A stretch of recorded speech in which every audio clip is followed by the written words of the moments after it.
صبر کا معنی ہے اپنے نفس کو روک لینا، یعنی ہر وہ کام جو اللہ کی رضا کے خلاف ہو اس کام سے اپنے نفس کو روک لینا، اس کو صبر کہا جاتا ہے۔ صبر کا مفہوم بہت وسیع ہے۔ صبر ایک ایسی کیفیت کو کہتے ہیں جس کے نام مختلف حالات میں مختلف ہو جاتے ہیں۔ مصیبت کے وقت اپنے نفس کو روکنا، اس کو صبر کہا جاتا ہے۔ محاربت کے سامنے اپنے آپ کو قائم رکھنا ہے، یہ بھی صبر، لیکن اصطلاح میں اس کو شجاعت کہا جاتا ہے۔ بات کے اظہار سے صبر کرنا ہے، یہ بھی صبر، لیکن اصطلاح میں اسے کتمان کہا جاتا ہے۔ زندگی میں لہو و لعب سے رک جانا ہے، یہ بھی صبر، لیکن اصطلاح میں اسے زہد و تقویٰ کہا جاتا ہے۔ اپنی شرمگاہ کی شہوت کو پورا کرنے سے باز آ جانا ہے، یہ بھی صبر، لیکن اصطلاح شرع میں اس کو عفت و حیا کہا جاتا ہے۔ کھانے پینے سے اپنے آپ کو روک لینا، کھانے پینے کی شہوت سے باز آ جانا ہے، یہ بھی صبر، لیکن اصطلاح شرع میں اس کو شرف نفس کہا جاتا ہے۔ غصے کے اظہار پر قابو پا لینا ہے، یہ بھی صبر، لیکن اصطلاح میں اس کو حلم و بردباری کہا جاتا ہے۔ لہٰذا پتہ چلا کہ صبر کا مفہوم بہت وسیع ہے۔ صبر ایک ایسی کیفیت اور ایسی حقیقت ہے جو ان تمام امور کو جامع ہے۔ صبر کی اہمیت کا اندازہ اس بات سے لگایا جا سکتا ہے کہ قرآن مجید برہان رشید میں اللہ تبارک و تعالی نے متعدد مقامات پر صبر کا تذکرہ فرمایا ہے اور صبر کرنے کا حکم ارشاد فرمایا ہے، اور صابرین کی شان کو اپنے قرآن میں بیان فرمایا ہے۔ اللہ تبارک و تعالی اپنے پاک کلام میں ارشاد فرماتا ہے، یا ایھا الذین آمنوا استعینوا بالصبر والصلاۃ، اے ایمان والو صبر اور نماز سے مدد چاہو، ان اللہ مع الصابرین، بے شک اللہ تبارک و تعالی صبر کرنے والوں کے ساتھ ہے۔ تو اس آیت مبارکہ میں بھی اللہ تبارک و تعالی نے صبر سے مدد چاہنے کا حکم ارشاد فرمایا، اور دیگر آیات میں صبر کا اللہ تبارک و تعالی نے تذکرہ فرمایا ہے۔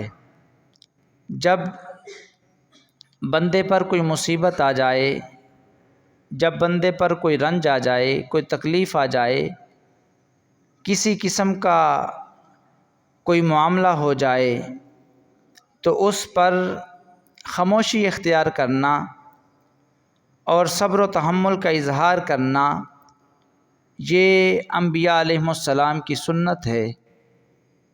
اور پھر جو بندے اس انداز کو اپناتے ہیں، اللہ تبارک و تعالی اپنے پاک کلام میں ان کے حوالے سے ارشاد فرماتا ہے، فرمایا وَلَنَبْلُوَنَّكُمْ بِشَيْءٍ مِّنَ الْخَوْفِ وَالْجُوعِ وَنَقْصٍ مِّنَ الْأَمْوَالِ وَالْأَنفُسِ وَالثَّمَرَاتِ وَبَشِّرِ الصَّابِرِينَ، فرمایا ہم ضرور بھی ضرور تمہیں آزمائش میں مبتلا کریں گے، کبھی خوف میں مبتلا کر کے، کبھی بھوک میں مبتلا کر کے، کبھی تمہارے اموال میں، مالوں میں کمی کر کے، کبھی تمہاری جانوں میں کمی کر کے، اور کبھی تمہارے ثمرات پھلوں میں کمی کر کے۔ اللہ تبارک و تعالیٰ ارشاد فرماتا ہے کہ ہم تمہیں ضرور بھی ضرور آزمائش میں مبتلا کریں گے، اور جو بندہ ان لمحات میں صبر و تحمل کا اظہار کرتا ہے، صبر و تحمل کو اپنے ہاتھ سے جانے نہیں دیتا، اللہ تبارک و تعالیٰ ارشاد فرماتا ہے، فرمایا وبشر الصابرین، آپ خوشخبری سنائیے صبر کرنے والوں کو۔ کون سے صبر کرنے والے؟ فرمایا الذین اذا اصابتہم مصیبہ، کہ جب انہیں کوئی مصیبت پہنچتی ہے تو وہ کوئی شور نہیں مچاتے، کوئی بین نہیں ڈالتے، کوئی واویلا نہیں کرتے، بلکہ ان کی زبانوں پر ایک ہی جملہ ہوتا ہے، قالو، وہ کہتے ہیں، انا للہ و انا الیہ راجعون، بے شک ہم اللہ ہی کے لیے ہیں اور ہم اللہ ہی کی طرف لوٹنے والے۔ یہ جملہ نہایت ہی صبر آزما جملہ ہے۔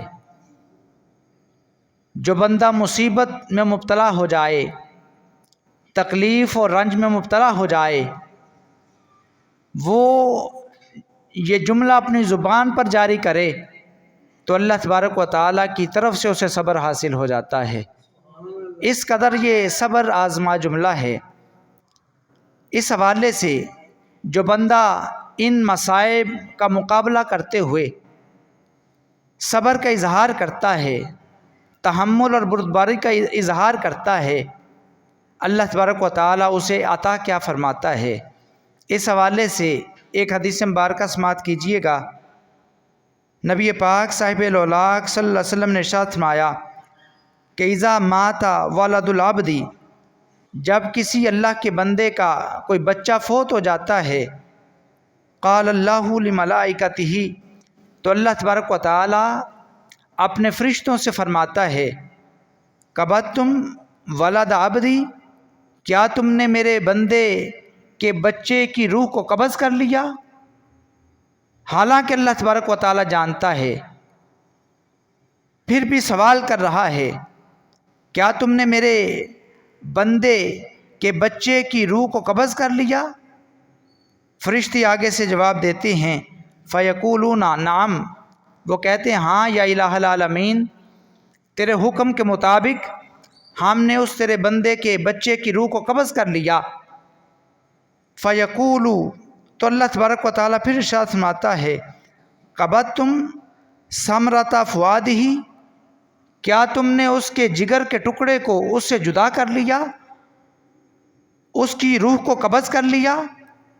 فرشتے آگے سے جواب دیتے ہیں، فیقولون نعم، ہاں یا الہ العالمین، ہم نے اس کے جگر کے ٹکڑے کو اس سے جدا کر لیا۔ فیقول ماذا قال عبدی، تو اللہ تبارک و تعالیٰ ارشاد فرماتا ہے، اے فرشتو یہ تو بتاؤ، جب تم اس بچے کی روح کو قبض کر رہے تھے تو میرا بندہ اس وقت کس حال میں تھا، اس کی زبان پر کیا جاری و ساری تھا؟ تو فرشتے کہتے ہیں، فیقولون، وہ کہتے ہیں، حامدہ کا وسترجع، یا الہ العالمین، اس رنج کے عالم میں، اس مصیبت کے عالم میں، حامدہ کا، وہ تیری حمد و ثنا کو بیان کر رہا تھا، وسترجع، اور اس کی زبان پر ایک ہی جملہ جاری تھا۔ وہ جملہ کیا تھا؟ فرمایا وہ اپنی زبان پر یہ الفاظ دہرا رہا تھا، انا للہ و انا الیہ راجعون، یا الہ العالمین، ہم تیرے ہیں اور تیرے ہی طرف لوٹنے والے ہیں۔ تو اللہ تبارک و تعالیٰ اس جملے کی وجہ سے ارشاد فرماتا ہے، ابنوا لعبدی بیتا فی الجنت، اے فرشتو میرے اس بندے کے لیے جنت میں ایک مکان کو تعمیر کرو، ایک محل کو تعمیر کرو، کیونکہ اس کٹھن مرحلے میں، اس تکلیف کے عالم میں، اس رنج کے عالم میں اس مصیبت کی گھڑی میں وہ میری حمد و ثنا کر رہا تھا، اور صبر آزما جملہ اپنی زبان پر وہ جاری کیے ہوئے تھا۔ اس صبر کی بنیاد پر میں تمہیں گواہ بنا رہا ہوں کہ اس کے لیے جنت میں ایک محل تیار کرو، وَسَمُّوهُ بَيْتَ الْحَمْدِ، اور اس گھر کا نام رکھ دو بیت الحمد۔ اس گھر کا نام رکھ دو بیت الحمد، کیونکہ اس نے اس کٹھن مرحلے میں میری حمد و ثنا کو بیان کیا ہے، اس وجہ سے اس کو جنت بھی عطا کرو، اور جنت میں محل بھی بناؤ، اور اس محل کے باہر بیت الحمد لکھ دو۔